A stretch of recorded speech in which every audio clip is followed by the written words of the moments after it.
बहादुर शाह इनके यहां पनाहगुज़ीन हुआ, मगर थोड़े ही अरसे बाद पुर्तगीजियों ने इसे मार दिया।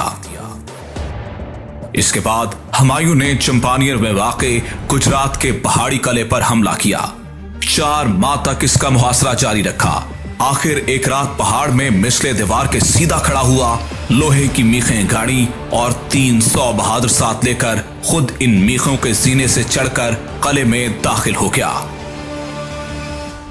कहा जाता था कि उस किले में कहीं बड़ा भारी खजाना दफन है। सल्तनत मुगलिया। 3 घंटे का मुगल बादशाह कौन था?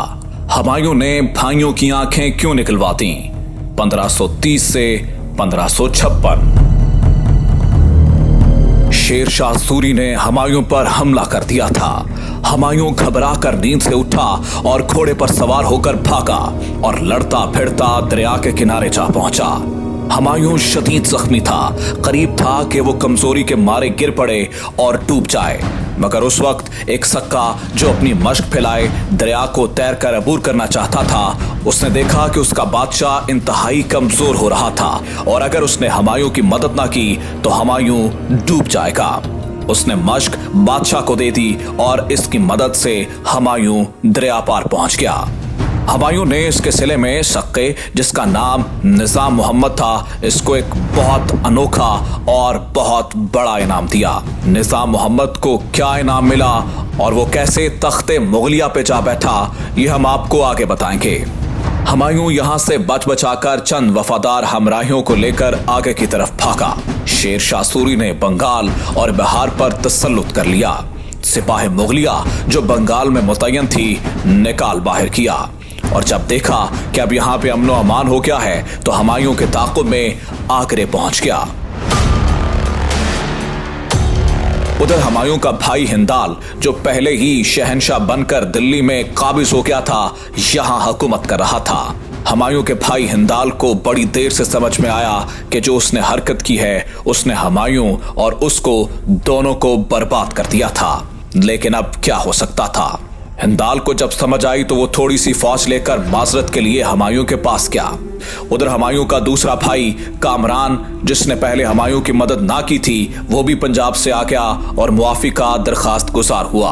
हुमायूं ने खुले दिल से दोनों को एक बार फिर मुआफ कर दिया और कहा जो कुछ होना था हो चुका, मगर अब हमको चाहिए कि बहादुराना एक दूसरे की मदद करें और दुश्मन को मुल्क से निकाल दें। यहां एक बड़ा अजीब वाकया हुआ। हुमायूं ने उस सक्के को, जिसका नाम निजाम मोहम्मद था, जिसने हुमायूं की मदद की थी, उसको दिल्ली बुलवाया और एक बड़ा अनोखा काम किया। हुमायूं ने निजाम मोहम्मद को इजाजत दी कि वो 3 घंटे तख्ते शाही पर बैठे और इजलास करे और अपने नाम से हुक्म एहकाम जारी करे। ये तारीख हिंदुस्तान और तारीख मुगलिया का एक अनोखा वाकया था, जब एक मामूली सक्का तख्ते मुगलिया पर बैठा था। सक्के ने इस अरसे में अपने दोस्तों और रिश्तेदारों को खूब नजरें दिलवाईं और इनके नाम बड़ी बड़ी जागीरें की और अपनी मश्क के जरा से गोल टुकड़े काटकर उन पर अपनी मोहरे शाही लगाई और फिर अपने नाम से चमड़े के सिक्के जारी किए।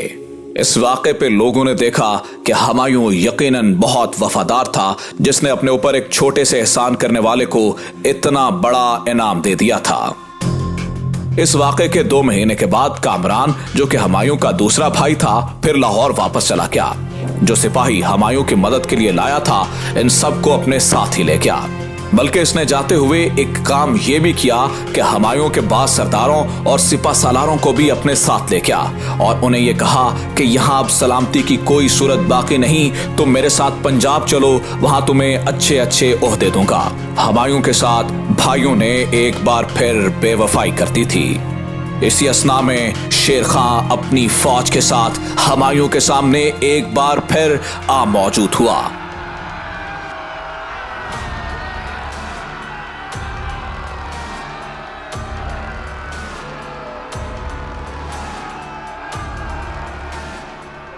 एक और लड़ाई हुई, मगर पहले ही धावे में हुमायूं की सिपाह तितर बितर हो गई। 10 बरस की सल्तनत के बाद हुमायूं लाहौर की तरफ भागा। ये उम्मीद करता था कि कामरान मेरी कुछ मदद करे, लेकिन वो खुद इतना कम हिम्मत और बुज़दिल निकला कि पंजाब भी शेर खां के हवाले किया और काबुल जा बैठा। और इस तरह से शेर शाह सूरी तख्ते दिल्ली पर बैठा। हुमायूं का दूसरा भाई हिंदाल भी हुमायूं को छोड़कर चलता बना। हुमायूं 2 बरस तक मुसीबत पर मुसीबत झेलता सिंध के रेगिस्तान में मारा मारा फिरा और आखिरकार फारिस यानी आज के ईरान पहुंचा। सिंध की सहरा नोर्दी के अयाम में हुमायूं ने एक नौउम्र ईरानी खातून हमीदा बेगम से शादी की। इस सहरा में 1542 में अमरकोट के एक तन्हा किले में उसका बेटा अकबर पैदा हुआ। मुगलों का दस्तूर था कि जब कोई शहजादा पैदा होता था तो बादशाह खुशी और शादमानी के इजहार में अपने उमरा और सरदारों को हीरे जवाहर अता करता था। गरीबुल वतन हुमायूं के पास अमरकोट में जवाहर कहां से आते, खाने का भी सामान न था। हाँ, इसकी जेब में एक मुश्क नाफा पड़ा था। इसको निकालकर उसने चीरा और जरा जरा सी मुश्क हाजरीन और हमराहियों को दी। मुश्क की खुशबू से हवा महक उठी। हुमायूं ने शगुन नेक समझा और कहा कि जिस तरह यह मुश्क हवा को मुअत्तर कर रही है, इसी तरह से मेरा बेटा बड़ी उम्र में बादशाह होकर दुनिया को अपनी नेक नामी से मामूर करेगा।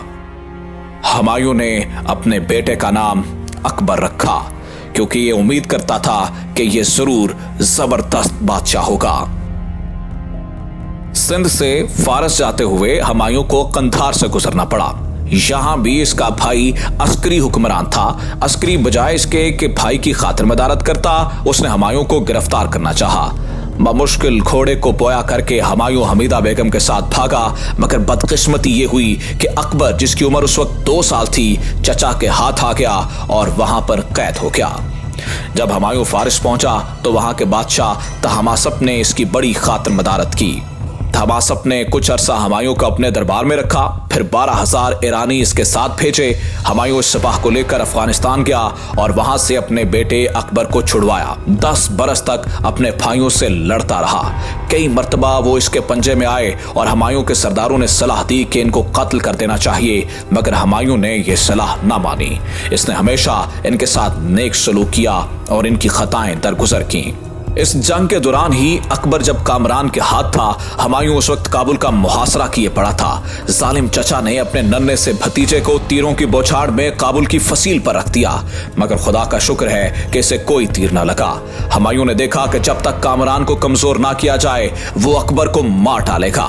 बस काबुल के फतह होने पर हुक्म दिया कि कामरान की आंखें निकाल ली जाएं। अंधा कामरान जब हुमायूं के सामने पेश हुआ तो उसने सरे दरबार तमाम उमरा और हाजरीन को मुखातिब करके कहा, मेरे भाई ने कुछ जुल्म नहीं किया और बेशक मैं इसी सजा का मुस्तहिक था।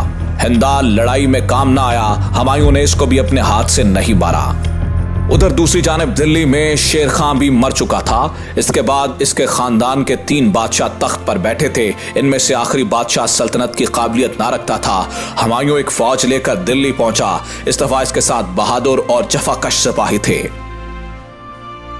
15 बरस की मासूली के बाद अब फिर इसने दिल्ली और आगरे को हासिल कर लिया, मगर इसे ज्यादा मुद्दत सल्तनत करना नसीब ना हुई। एक रोज हुमायूं सपहर के वक्त जीने से चढ़कर महल सराह की छत पर कदम रखने लगा था कि पास की एक मस्जिद से मुअज्जिन की आवाज सुनाई दी। हुमायूं उसी वक्त नमाज पढ़ने के लिए उल्टा फिरा, मगर संगे मरमर की सीढ़ी पर से इसका असर पटा और ये लड़कता लड़कता जीने से नीचे जा पड़ा और इतनी चोट आई कि मर गया। उस वक्त उसकी उम्र 50 साल थी। हुमायूं दिलावर था। उसने कई बहादुरी के काम किए। हुमायूं भाइयों से भी मोहब्बत करता था और मेहरबानी के साथ पेश आता था। अगर उनके साथ इतनी मेहरबानी ना करता तो शायद हिंद की बादशाहत भी ना खोता। उसके एक मुलाजिम जौहर ने उसके जिंदगी के हालात लिखे हैं और अभी तक ये हालात मुताला करने वालों के लिए मौजूद हैं।